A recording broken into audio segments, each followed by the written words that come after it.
Hey family. Hey, hey guys.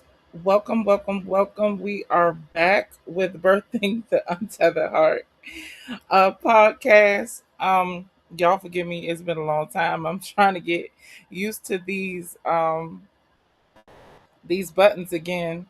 But I am so excited. We are back for our fifth season of Birthing the Untethered Heart podcast. It is so exciting to have you guys with us. We are super excited, grateful. I was trying to find my crowd cheering noise. There you go. We are just grateful to have you guys with us. We're excited about what's going to take place tonight. We are excited about our guests. We are excited about just everything that Ava is doing for us. As you all know, the first thing we do is we take some time out to share the live. So if you could join me, we're going to take some time and make sure we're posting on our pages, we're sharing with our friends.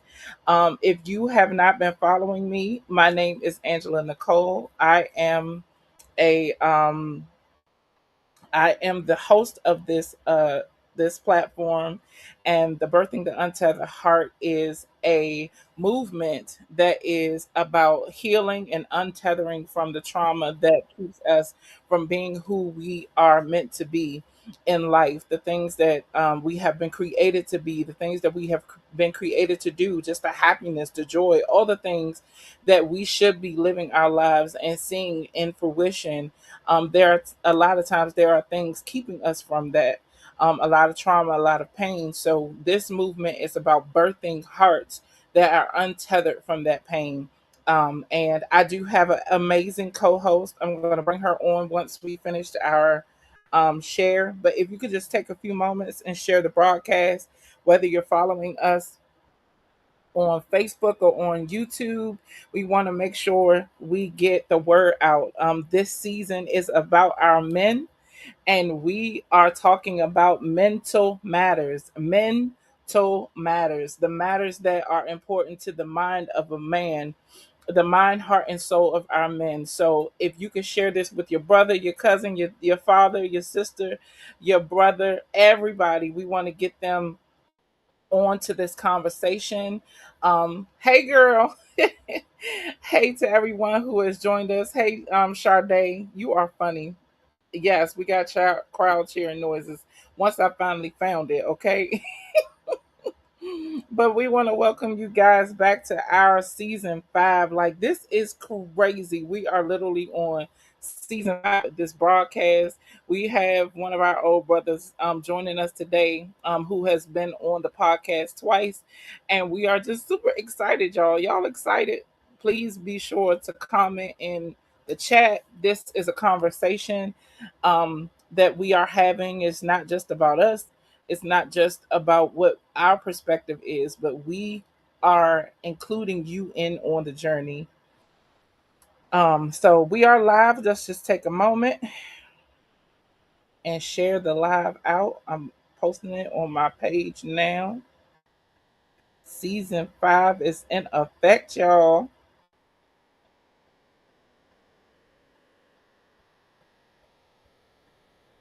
So just take a moment, share with your friends, your family,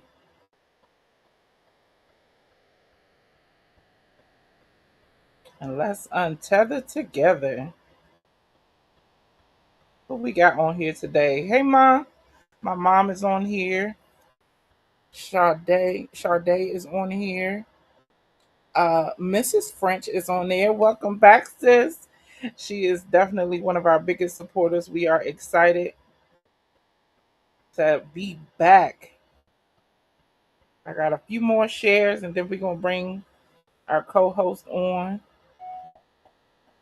Who did I miss? Oh, did you? Let's make sure Raymond is included.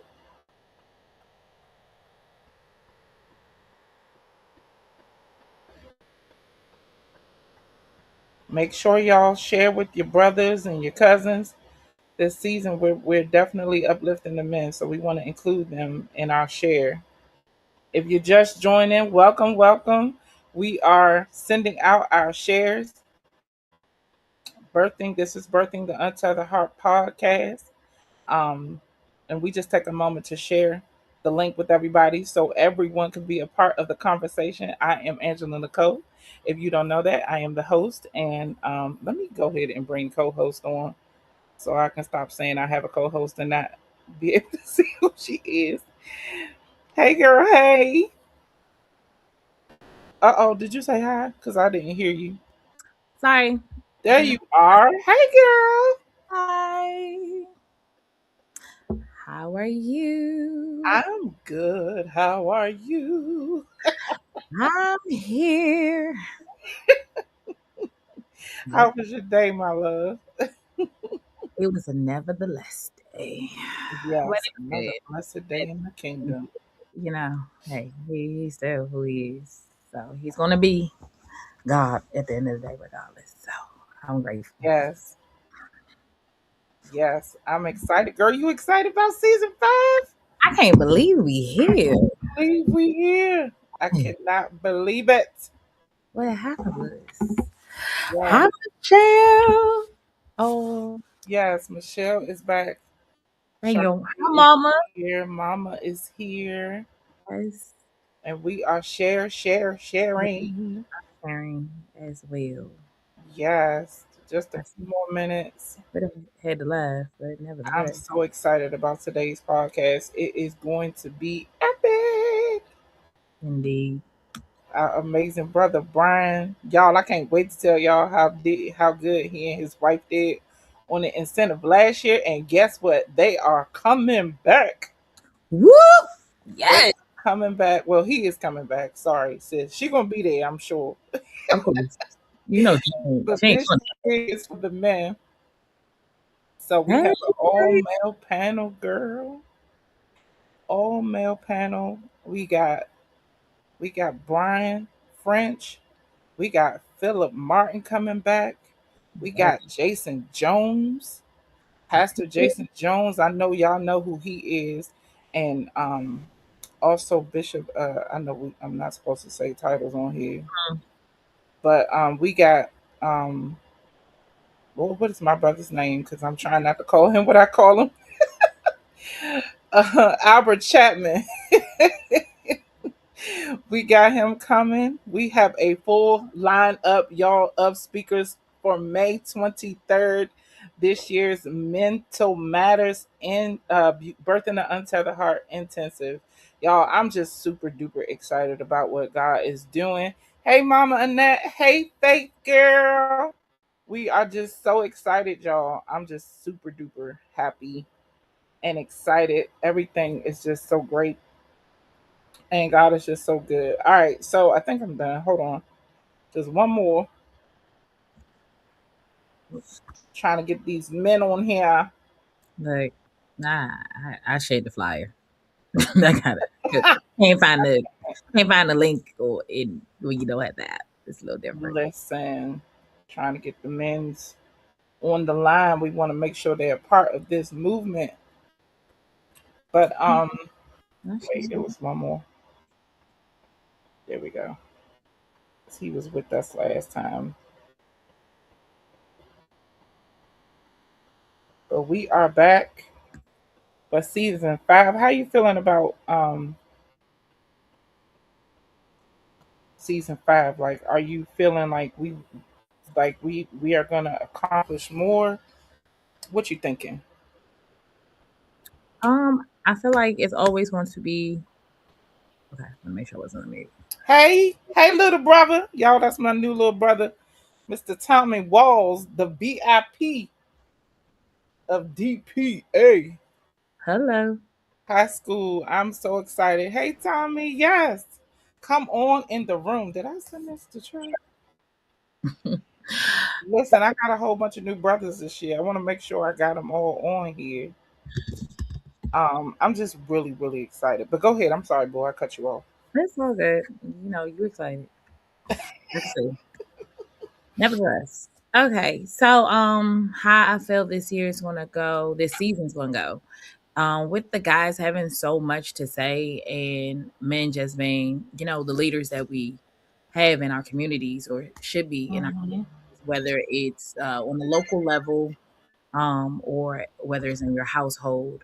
I feel like they don't always get the spotlight that they deserve. So therefore, I think it's awesome that we're making this season about them, and because we have so many of them now joining the conversation, it's going to be Yes. because a lot of times, we just hear from us and not hear what the guys or the men have to say, and it's important. It's It definitely really important. is. And, and especially because, most of them are signing up to take their rightful places. So therefore, why not honor the position? Why not honor the space? So I think it's awesome that we decided to do this season alone because we got a whole season of what men have to say. So mental math. Mental matters. What men not just matters, but it also is important to understand that what is on their mind, heart, and their soul also matters. So, excuse me, May is Men's Mental Health Month. I don't know why they put it in May. I guess because it begins with the M. So that's a little bit of a tongue twister, but we gonna get through the next few months and get it together. But that's why we wanted to make sure we do this incentive this year, about men and their mental matters and what matters to their mind, heart, and soul. Like it's just not about mental health or awareness, but everything in life affects your mental capacity. So we want to make sure we honor them. And speaking of which, let's just come on and invite my brother on. Y'all, y'all don't understand how excited I am. This is my dude. Him and his wife literally are like two of my biggest supporters. And they not even in the DMV, y'all. Like that's the craziest part. And so they have pushed me, they have prayed with me, they have given me so much wisdom. They have an incredible um I was supposed to pull up his bio, y'all. Forgive me. I'm gonna get that together this season in Jesus' name.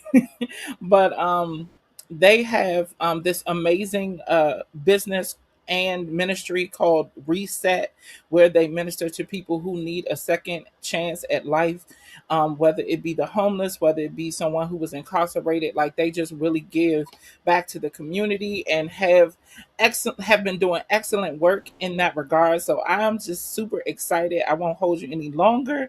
I'm going to bring on my brother Brian French. Hey, brother. How you doing? I'm great. How are you? All is well. He's so chill, y'all. I know he is just so chill, but he is power packed. So if you could just take a few moments to introduce yourself to the people and just share what you and your wife have been doing and about your babies and grandbabies and all the good things. I'm just so excited to have you back on the show. But I know there are a few people who are watching who don't know you. So if you could just share about who you are really quickly. Um, well, I mean, you touched on it earlier. My wife and I, we co-founders of Reset uh, Mhm. Outreach Ministries. The kids are doing fine. I have four adult children, ages 35, 32, 30, and 24. I have, uh, nine grandchildren. What? Y'all Yeah. don't even look like it. Jeez. Yes. The grandbabies are doing fine. Awesome. Um, I'm really, really nervous. I don't know why I'm super nervous tonight, but nevertheless, I'm happy to be here and here to do whatever I can as far as bring awareness to the platform tonight and be a voice for many of my brothers. I don't profess to have all the answers, but I try to bring a little insight and give a little bit more uh, outlook as far as what we as men deal with and Mhm. how to communicate and what that looks like and certain attributes of that of our behaviors when it comes to communicating with our spouse. Uh, so that you guys can get, when I say guys, I mean females, can better understand us as men. Yes, yes, that is what we're here to do. I really appreciate you for joining us again. You, like I said, you have been one of my biggest supporters, and one of the things I love about you most is your transparency. Like you are always very clear and very direct in your experience, where you've come from, how you've untethered from trauma, how you have literally rebuilt your life, your relationship with your wife, your career, everything. So, can you just share when you hear mental matters? What comes to you? What thoughts do you have as it relates to the man, and the matters of his mind, his heart and his soul, and his emotions? Just anything that comes to you. What comes to you when you hear mental matters? Um, for when I hear that, for one, is that when I hear that, or how to define it, or what it looks like, um, a lot of times the reason why we as men have a hard time communicating and speaking our truth, and I think I said it before in months past. A lot of times we have a hard time being open and honest to admit some of our shortcomings and Mm, some of the things that, when it comes to admitting our shortcomings, the things that holds us or binds us to speaking out loud or giving a voice, because the very thing that we feel vulnerable about is the very thing that we guard the most.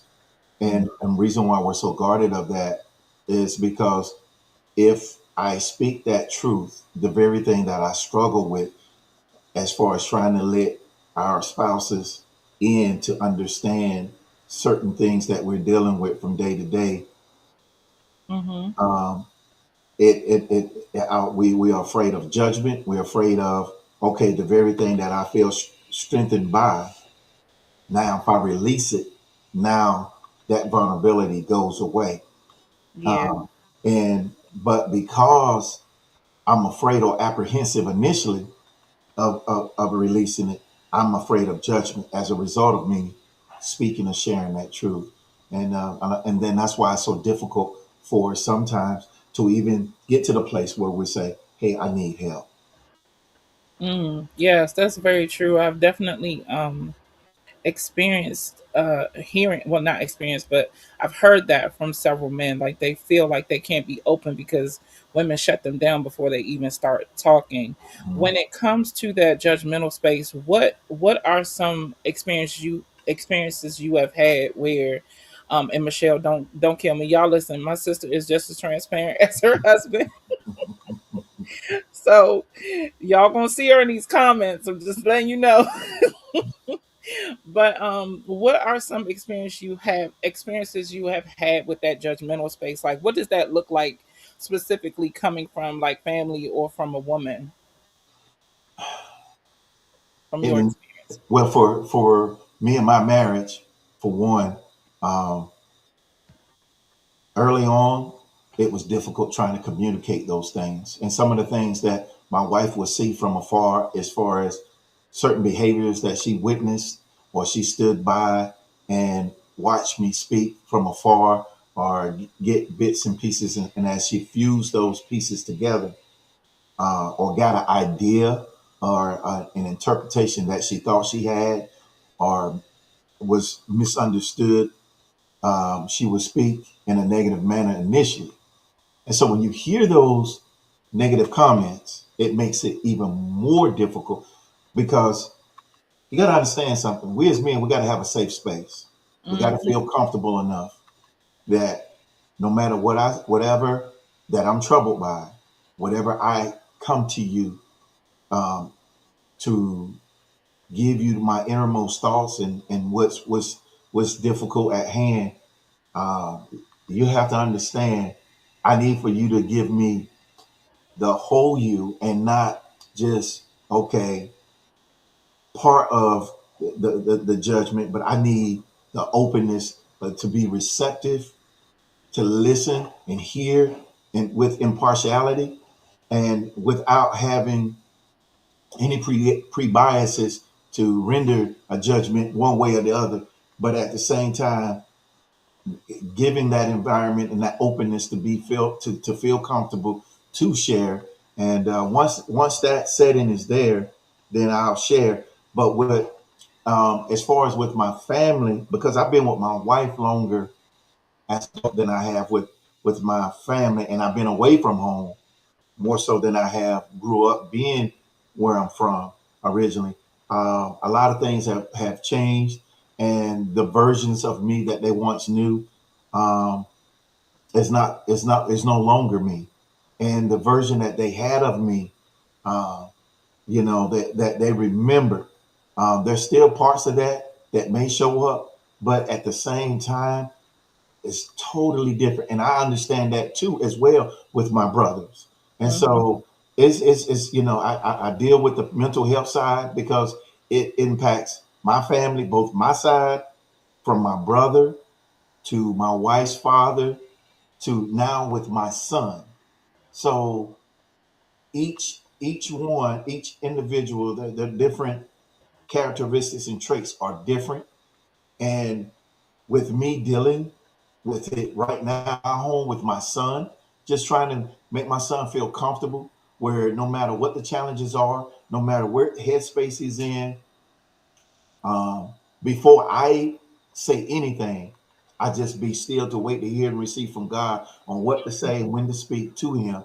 Because you have to understand, I have a young adult son now, and the little boy that he once was, I can't speak to that little boy, that version of him.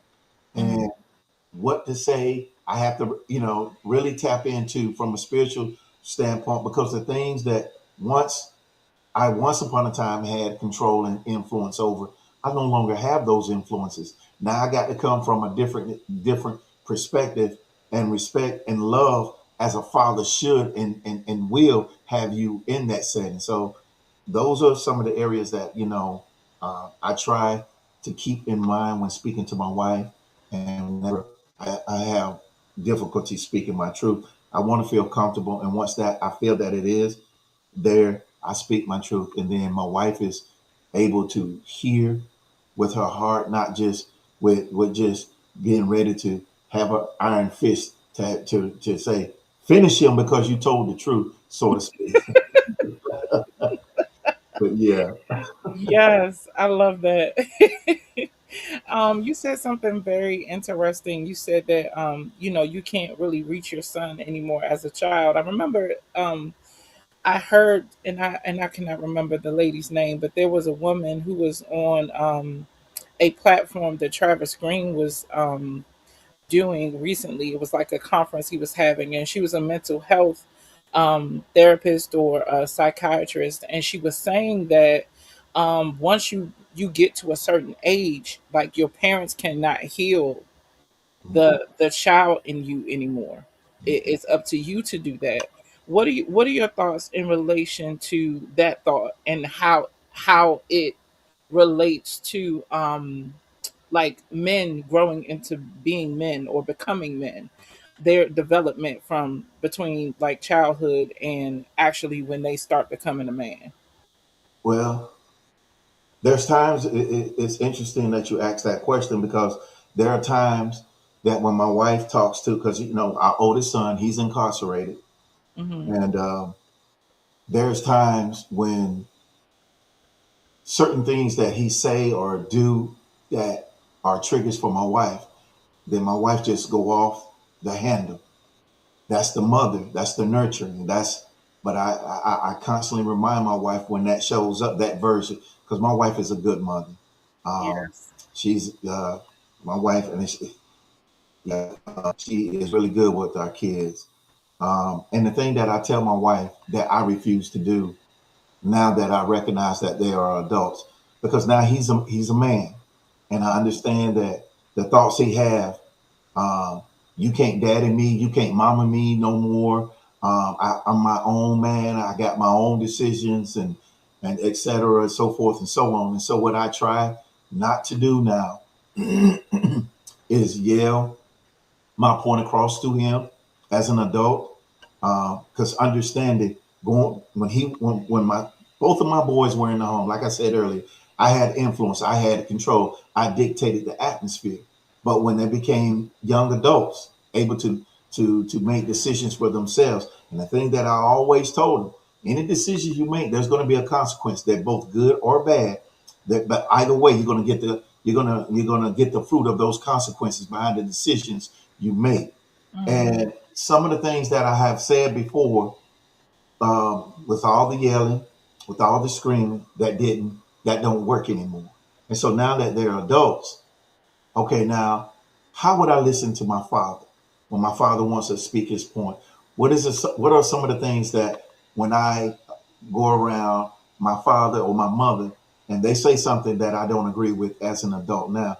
Because now I'm I'm in a place that they're in now where they're always going to be senior to me, and they're always going to be much wiser in a lot of areas that I have yet to peek and tap into.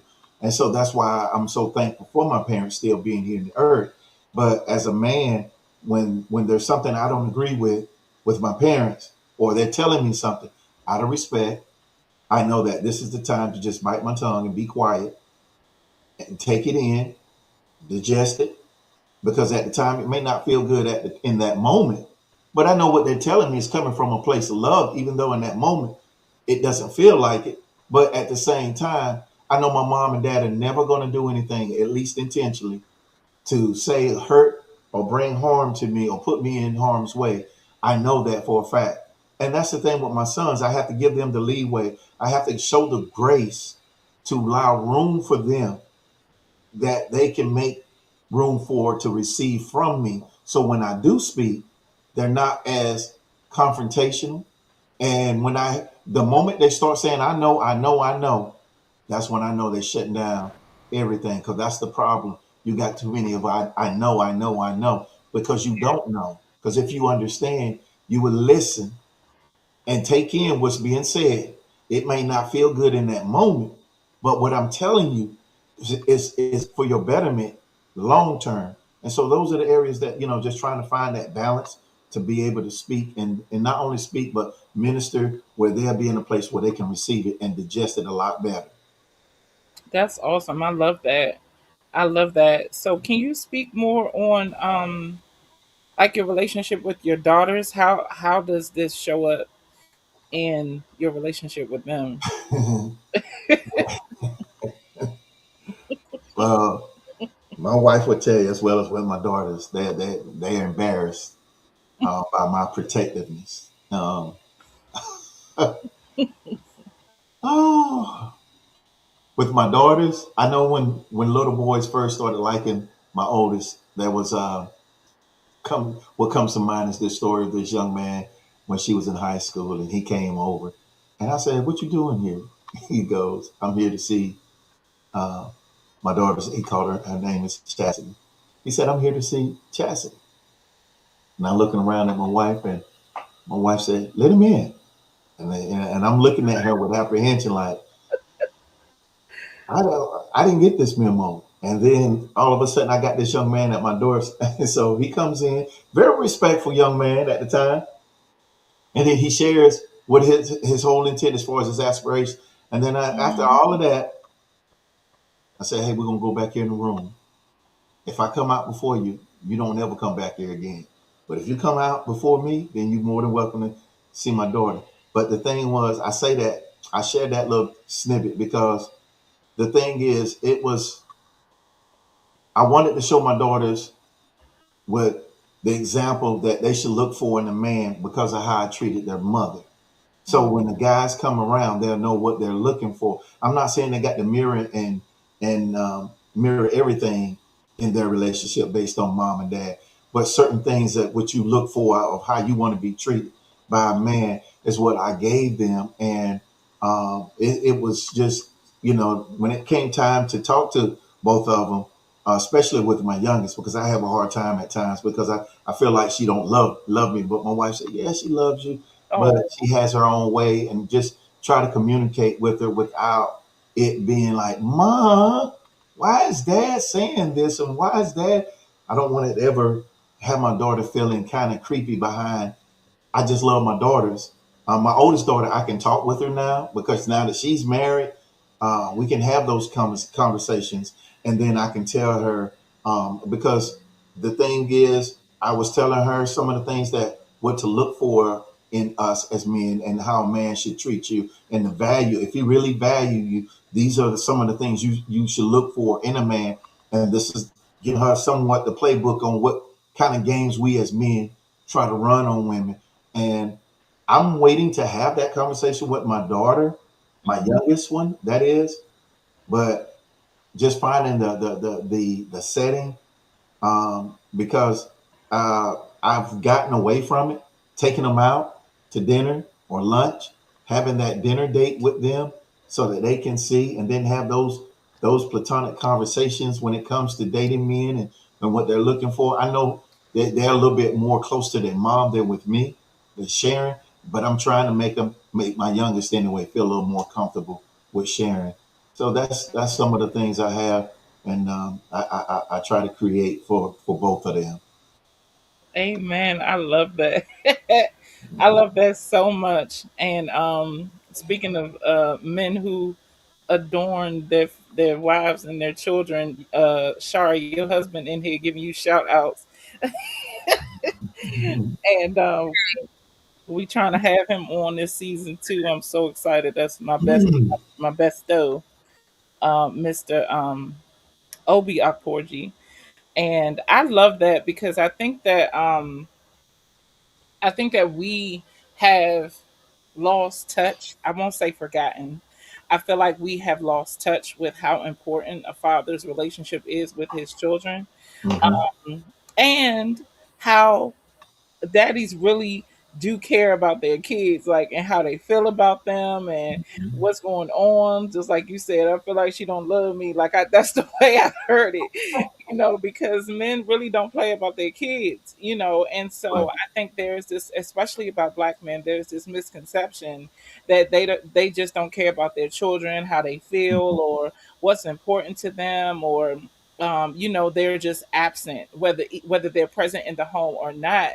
And so I really appreciate you showing that authenticity and that affection for your children, whether you were talking about your son, who was incarcerated, or you were talking about your oldest or your youngest daughter. Like, you showed the compassion for them, but also that protection of a father and that love of a father, to where you care about how they feel about you. Right. I think that is so important, and I appreciate that heart that you show for your children, and I think that is something that we have to highlight even more.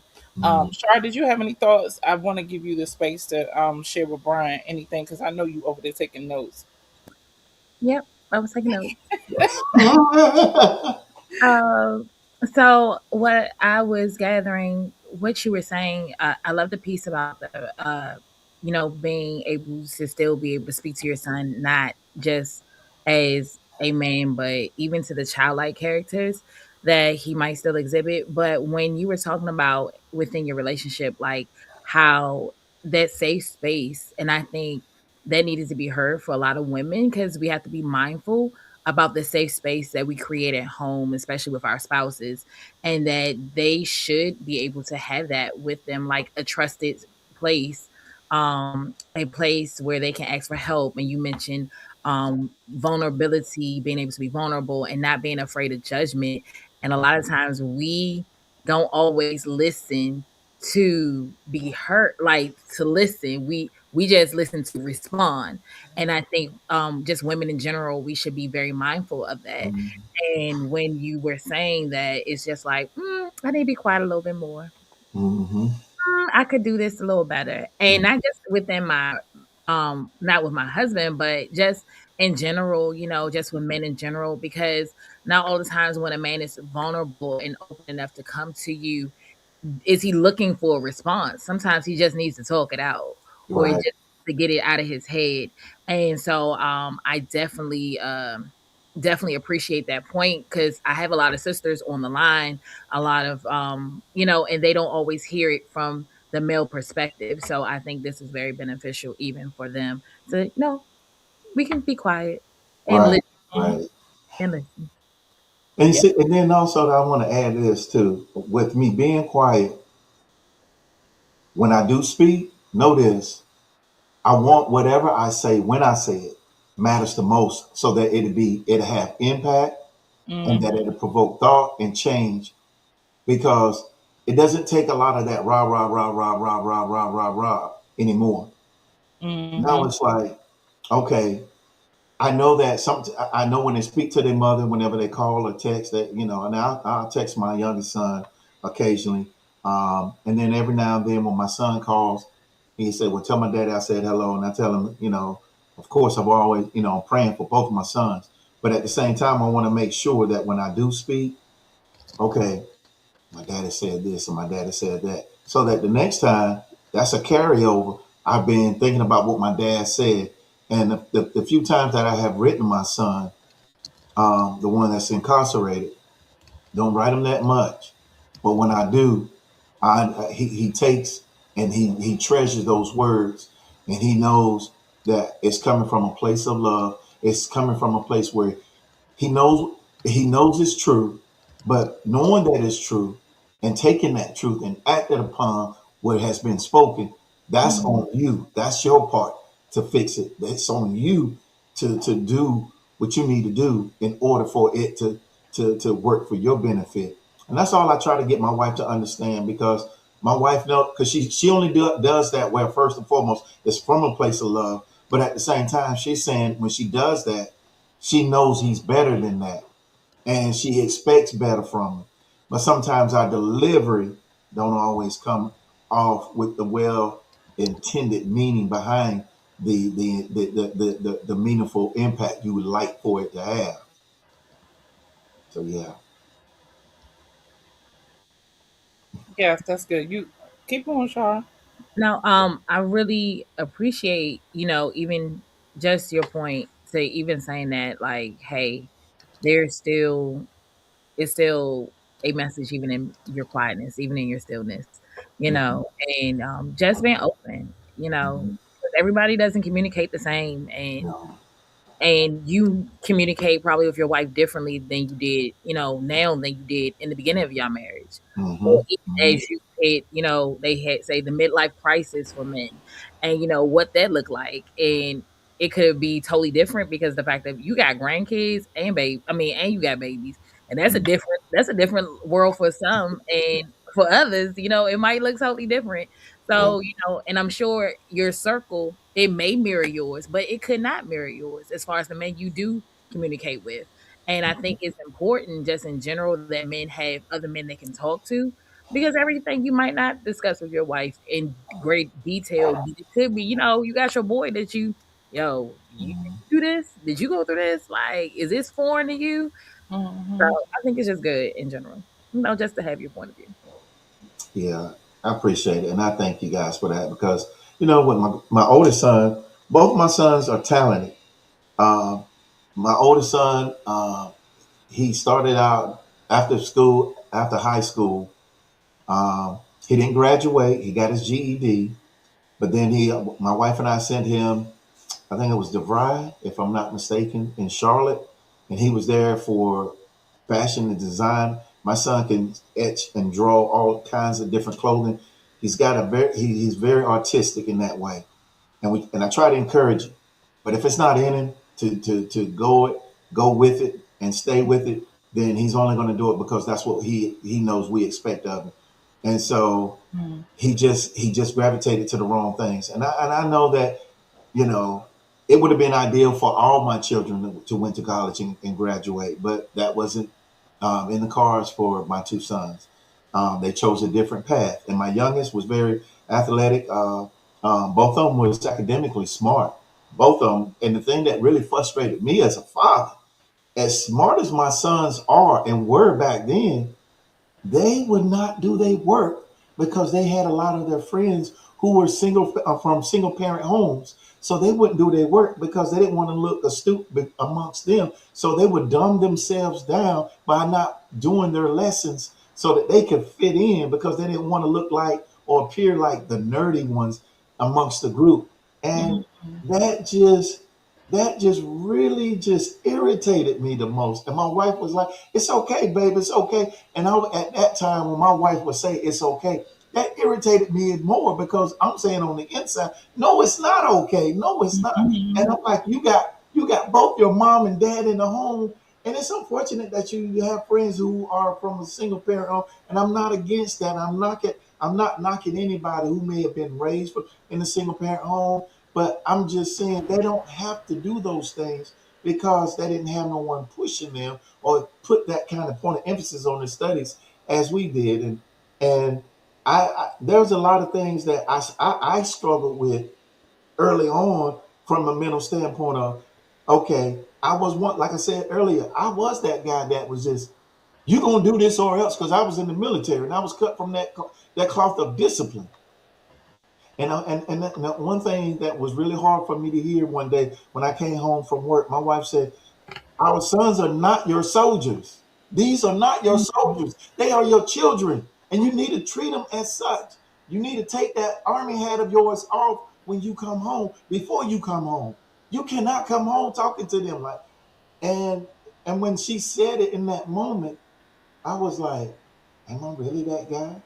Am I really communicating that way?" And it was like a stern yes from her. Yes, yes.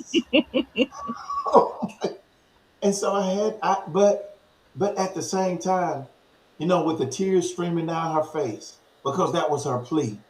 I need you to be their father. They need their father. They don't need the soldier that you are when you leave from home. They need their father. And I had to, sit in it and coming to the realization that with my wife, because I was seeing certain things that were becoming chaotic within the home, and there were certain things that my sons were shutting down and being very secretive as a result of that. And then I'm like, is this a behavior that I'm mimicking that was in the home when I grew up? Because my father was stern, and my dad did not play, and he put hands on us. I know that's right. And my wife, you did not do that with them. And so I had to learn over time. And as they got older, um, I think my son was my youngest son. I think he was 20 years old when he first seen me cry when I hugged my son and just crying and just pouring into him, encouraging him, because I never done that. I've always told my children I love them.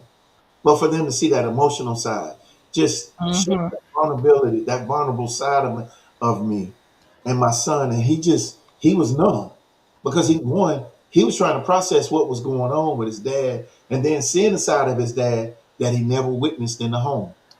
And so I had a lot of things that if I had to do over, I would change in certain aspects, and that one is communicating a lot better without the yelling, without the fussing. Uh, that's why I'm more patient with my grandson who's living with us now, because certain things that he has done that he should have got his little behind tore up for, I just wouldn't do it because I told my wife, I said, the thing that I want my grandson to understand is this: you're better than that, and it's not what people call you; it's what you answer to, and what your name is. And Mm-hmm. so you don't want to get caught up in getting labeled, because that's what happened with my two sons when they started finding themselves on the other side of the tracks. And what people tend to do is they judge harshly and they don't want to give people a second chance. And they want to say, well, you know by your past mistakes. Well, if that was the case with me, my wife wouldn't be with me right now, because there's a lot of things that I messed up along the way.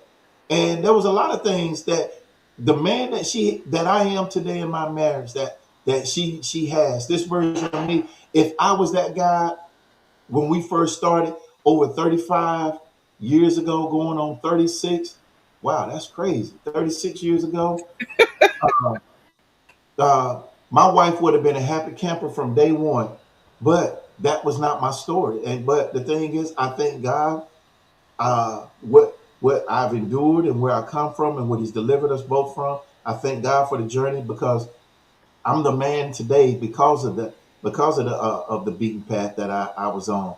But that's why I want to make sure that my sons understand their role as fathers. They are fathers. They had children out of wedlock, something that I did not want, and but that's okay. My grandchildren are here, and I'm loving them. And the thing that I want my sons to understand. If you're going to be in a relationship, you need to go ahead on the mat. And that's the thing that I poured into my daughters. Don't settle. Don't have no man stringing you along. If he's not going to put a ring on it and not value you and show you your worth, then, don't be the in between to the next one that comes along that he's ready to commit, because you don't need to be a Oh springboard my. or a launching pad for no man. If you're not good enough to be with in marriage, then baby girl, it's time for you to make a decision and cut him off. Hmm. That's good. I think I think a lot of us, I don't know about any but other generation, but I know in mine, I feel like a lot of us, wish we would have heard that kind of, guidance as young women because and it's not that we don't value our worth or we don't know our worth at this age. I will hope we do, but I think that culture Mm-hmm. has definitely stepped in and shifted the perspective. And so you need those reminders from men. You need those reminders from your fathers, from your brothers, from your uncles, that you are of value and what it looks like for a man to Mm-hmm. value a woman. I think that that is definitely missing in a culture where women are treated any kind of way, men are treated any kind of way, Mm-hmm. because love and marriage is not a standard anymore. Mm-hmm. It's not a perspective. They've done everything they can to make it look like it's not something that is attainable, Mm-hmm. and so people do have I used to say all the time, like, I don't believe that God highlighted um sexuality outside of marriage just because it's quote unquote wrong. He did it because there are consequences Mm-hmm. of those actions. If you have sex outside of marriage, you got to worry about who's taking care of the baby. And I Mm-hmm. know that kind of stuff happens with divorce, but the goal is to come together, to find love, to find happiness, to find enrichment, and then produce that child in love Mm-hmm. so that they can have a fruitful life. And so of course life happens, but I Mm-hmm. think culture has definitely shifted the perspective of what it is to one number one, respect marriage, and number two, respect men and women individually on different levels. And of course we're talking about the men. So what, as one of our last questions, what what do you think culture has taught women in regard to what to expect from men, and what type of wisdom would you give us in moving forward on how we should show respect, show honor? Like, how do you want to be honored and respected? And what I think the first part is, what has culture taught women from your perspective? And then the second part is, how do you think women should what type of wisdom do you have to share as it relates to what you have experienced and how you believe that men should be respected and honored? Okay. Well, there's a lot to unpack there, but both are good questions. We're probably gonna have to do part two again. No, real quick. The first part of that is standards and what culture has taught women. Um, it's amazing to me that single women who desire to be married are looking for the idea of what a man is. It's like they have this checklist of Mm, what a man should be. And what they're and I'm not. There's nothing wrong with you having a list. There's nothing wrong with the list.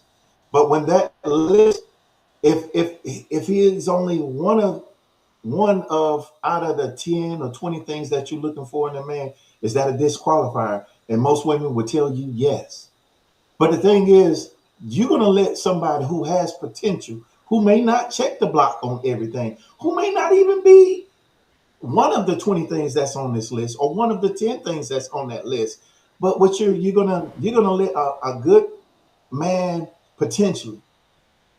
go because he doesn't come dressed and packaged up. Well, guess what? I didn't have all the things that the man you see, the version of Brian French today that you see. I was not that guy 30 plus years ago. I was not that guy. I wasn't. And truth be told, I struggled with trying to find what the identity of what it was to be a man, let alone to be committed in a relationship. So the thing that women have to understand is stop taking advice from people who don't have, first foremost, who don't have the fruit. You're always listening to Good. the world's interpretation of what a relationship is. And then the thing is, most of these people who's giving out that I see a lot, more often than not, most of these people that giving out these relationships are not even in a committed relationship long enough to even should be even trying to give uh, uh, godly counsel or sound counsel on what it is to be committed, because what they're selling is interpretations and the ideas of what a committed relationship is. And if a person has been married, and ain't nothing wrong with people who married once and got divorced, but if there's a multiple, more than being married more than twice, and beloved, the only thing you can tell me is how to get divorced Mm, versus how to stay married. I'm mhm. not interested in those kinds of people, and there's going to always be naysayers and in the corners, in the ears, in the hearts and minds of what standards are. But if what a man can tell you, if a woman would say, "Well, this is what I expect," because I've said this before, I don't care how many women a man has been with. It ain't but one he's gonna change for. That's real talk, ladies. That's real talk. And I don't care how many men is on the line tonight and listen, or who's yet to listen and will hear this podcast later. They will tell you the same thing. There ain't but one that we're going to change for. And there ain't but one we're going to commit. And the thing that I tell my wife constantly, it don't matter how many times I get compliments. It don't matter who say what. It only matters when Michelle French said it. It only matters.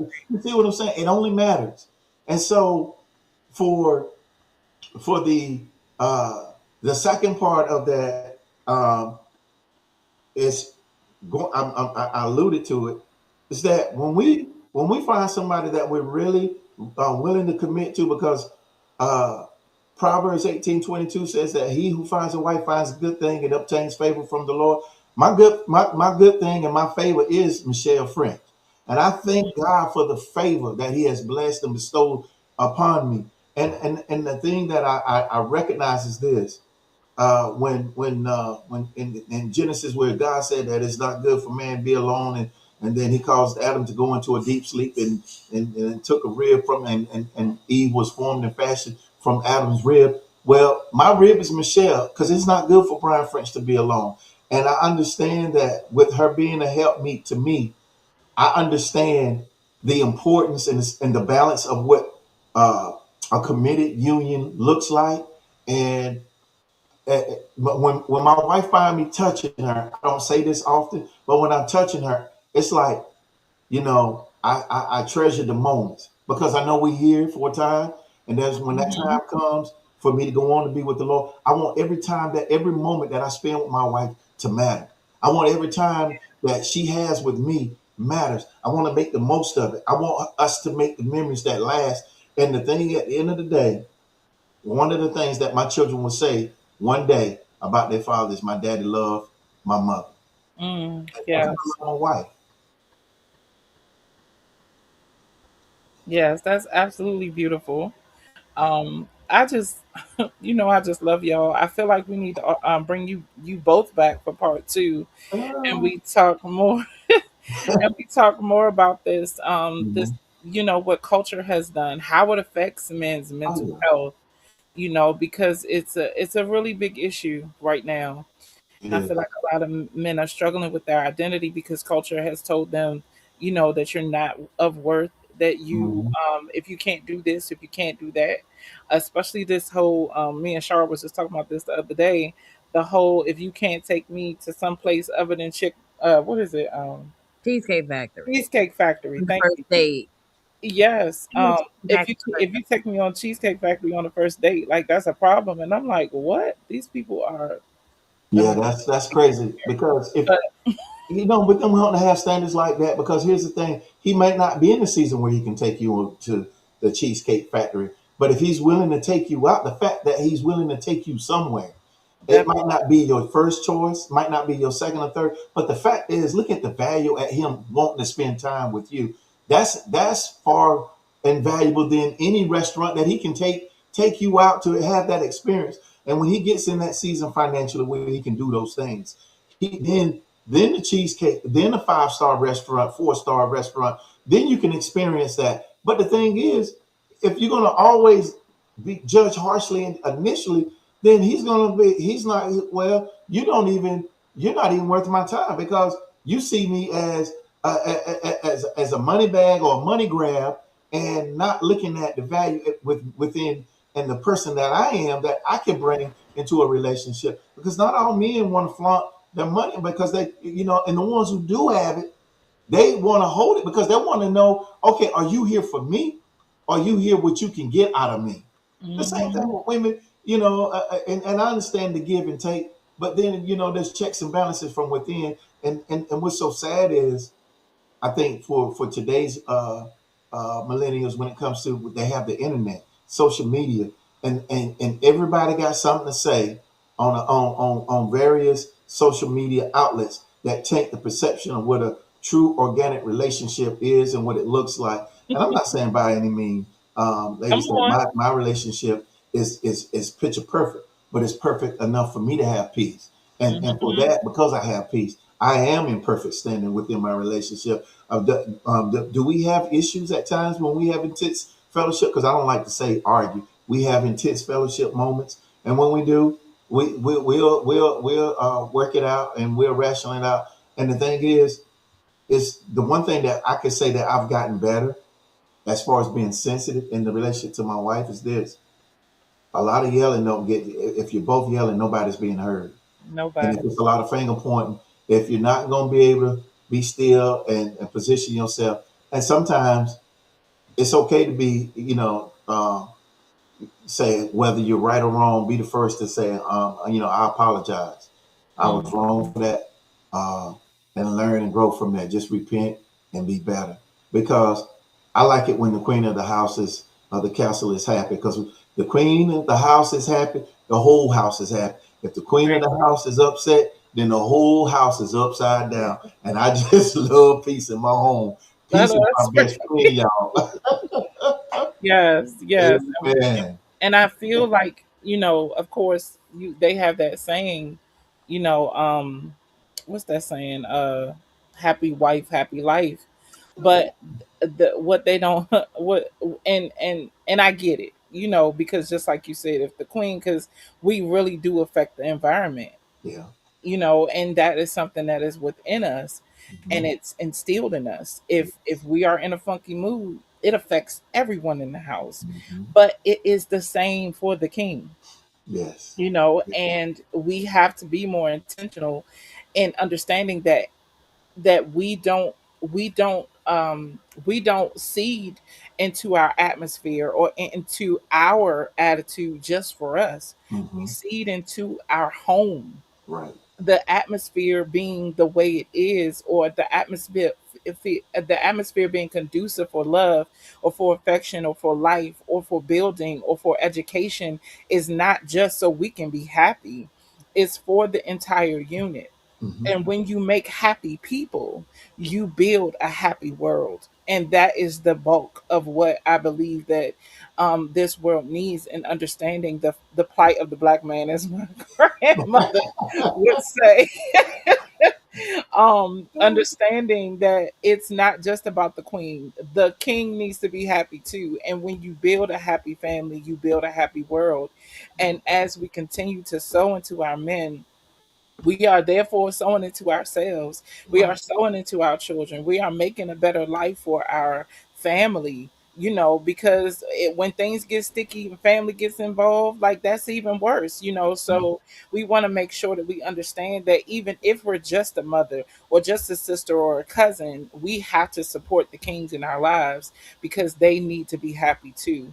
And when they are not, it is a detriment to our world when the men are not able to lead. And this is the last thing I'll share, then I'll give it to you, Shar, to see if you have any points. But I was we my I grew up with a church family, and we are super duper close. You know, it was a lot of us. We didn't even realize we were mega church because we just loved each other so hard. And this past week, we suffered really terrible tragedy in one of our family members. Her husband was killed by law enforcement. And Mm, so it has been a really rough week in readjusting our thoughts to life without him. You know, and my sister was a lot closer to him than I am or was, but we all are sisters, we all are family, we all are brothers, and we have built this community of love that he was a very strong part of because of the way he loved his wife and he loved his children and mm, he loved you every time you were in his presence. And mhm, so it really hit me that in memory of Jesse Jackson who passed today, we don't have those leaders in our generation. mhm, And I believe it's because the Coretta Scott Kings are not present. It's because, I'm sorry, I do not know Jesse Jackson's wife's name, but the wives of their time are very absent mhm, in our time. And if they are present, you know, it's we have built a culture where the voice of men don't matter. So we don't have the leaders like them to come out and protect these families. We don't have the leaders who speak out for injustice and who are making that better world possible, because we have built this really um I would just say whack understanding that men don't matter.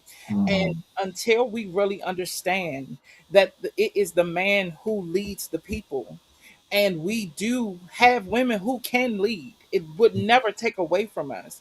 But we need men. We need them as leaders. We need them as fathers. We need them as judges. We need them as police officers. We need them to have a good mind and a good conscience and compassion. We need all of these things so that things like what happened to our friend don't happen anymore. It's not just about race, it's about conscience.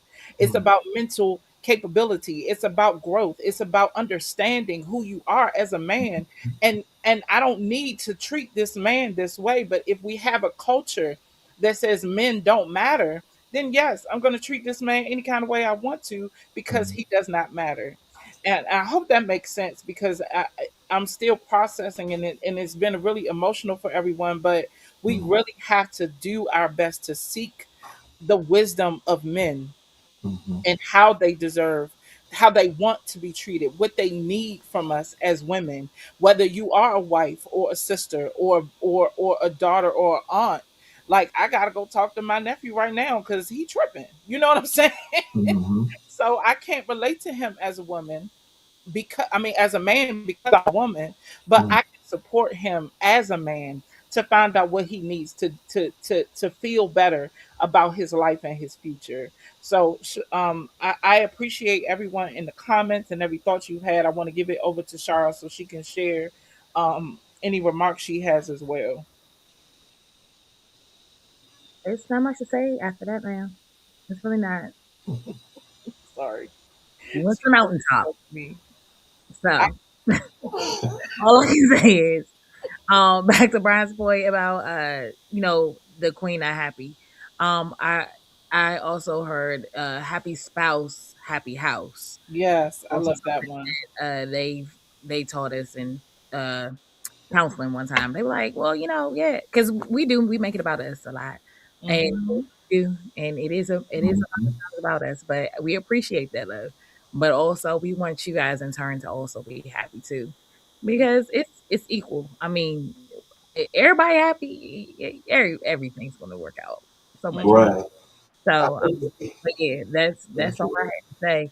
And then also, as far as just having the perspective of caring about the next generation, and what they will bring to mental matters next, and just being relevant in your community. And I think you guys do that so well, you and sis, with your ministry. Like you guys are leaders in your community, whether or not you probably father many, you not in that aspect, but like as far as a representative. And what I heard was mentor also can mean mentor, a mentor. So you could be a mentor to many, and not even realize it just by your walk or either your conversation, whether it's 2 minutes or a whole podcast. I'm sure like what you had to say touched someone, and whether they're hearing it on the replay or they got a chance to tune in live. I'm looking at this is the most men I've ever seen in our comments ever. So I Yes, get I'm so excited. on this Welcome, platform. welcome. Y'all stay. We love it. We love to be here. So I mean, I'm looking at them go off, and I'm like, yes, Yes, ask Right. my they're talking about stranger. being parents. They're talking about love life. They're talking about, and one of them even sold into the podcast. So we So we are appreciate really grateful. we do, and so I can't wait to see you in May for Mental Matters. Um, Yes, we'll see you probably again before that because she for and sure. I've she already texted separated his wife. now into part two. So you get a chance to be nervous again. Yes, Well, let's say I'm calm now, but another thing I want to leave you guys with this too. Um, we as men, we want to be respected, and when we're disrespected, then you're going to get the disconnection. You're not going to get the commitment in regards to you want the man to be willing to communicate, willing to participate, willing to do certain things. Because if you don't value or see the value first and foremost in me as a man, not what I can provide, not what I can bring, but just my respect. When a man is disrespect, when that respect is gone, you can love a person, but if you don't respect them, then I wish you well with trying to reel him in and bring him in, because all bets are off for a lack of better speech, hmm It's because true. he is not going to commit in that regard, and when he feels disrespected in any way, Mhm. you're gonna witness some dysfunctional behaviors, and then uh, the inability for him to be attached or stay attached, Mhm. have you. yeah, So yeah, being that goes a long ways in the marriage and the relationship, and a lot of things my wife and I we learned through trial and error. I'm not saying we got all the answers. I'm not saying that we have everything figured out, uh, but I had this not too long ago said to me, uh, it's not about who's right. What's more important, who's right or doing what's right? And yeah. so for me, I choose to do what's right versus trying to be right all the time. That's It ain't me; it must be her. No, let just do what's right, right. and hmm that is make it right. Whether you the person who was the offender or was offended, it doesn't matter. Just make it right and do what's right. Make it And so right. that's what I've adopted, and that'll go a long way at the end of the day in a relationship, in a healthy relationship. Healthy.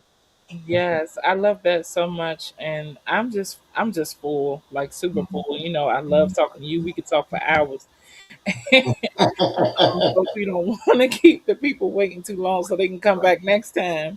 Yeah. But I was serious about that. I did text your wife. We want to have you back for part two and have her join you so we can talk about, what it looks like to be a man in culture today, and in that relationship and what the respect looks like, and how women can learn how to do better. I feel like we aren't necessarily failing our men, but we definitely have to learn what real love and what respect it looks like to our men, because we don't talk about it enough. So I thank you for everything you've shared. You just did an incredible job as always. Thank you for the guys in the comments for sharing your thoughts about your babies. Richard was like, if he can't do what I do, he can't do my baby what I do, then he don't need him. And Mr. Sean, he talked about it being fair and giving space for intention if they have good intentions. Hmm. So it's a lot to discuss, it's a lot to Yeah. manage. I also want to talk about the systems that are in place. Y'all know how I feel about that. The systems that are in place that make women believe, that they don't need to value their men. So Hmm. it is a lot to unpack, and we really appreciate you for being with us today, and I know that part two is going to be even better. We had brother Phil in the chat today. Yeah. Going to be with us soon. Our next podcast we will have Albert Chapman II joining us. I mentioned him earlier. He is also one of the facilitators for Mental Matters, Birthing the Untethered Heart Intensive 2026. So if you have not saved the date yet, listen, I'm telling y'all, this year is going to be different. The registration link will be up by the weekend, and we want you to be a part. The date is May, these M's, May 23rd. From 9:30 a.m. to 2:30 p.m. We're gonna open up with prayer at 9 a.m. So we want you to be in the building. We will have an address and a location for you shortly. That is pretty much secure, but I don't want to put the address out there if that's not the final resting place. So I want to make sure you guys have the date saved. That date is May 23rd, 9:30 a.m. to 2:30 p.m. We have Mr. Brian French coming back with us, Mr. Phil Martin. We have Albert Chapman II. I have to be careful because there's three of them. So if you feel me pausing when I say his name, that's why he is the second of the Albert Chapmans. And then we also have Jason Jones. So if you want to talk more about mental matters, if you are a man who wants to untether from some of the issues of life that have been weighing you down, this is the place for you. And just come to be a part of the conversation. We want to make sure you guys get some focus, because it's always about women's conferences, it's always about women in prayer, it's always about women marching, but we want to make sure we give space for the men to have a platform about the matters of their heart, mind, and soul.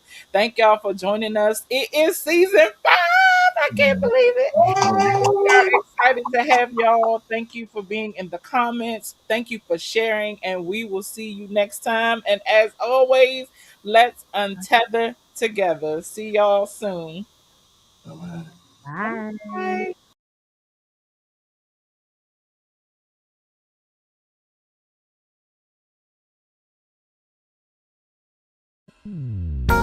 Bye.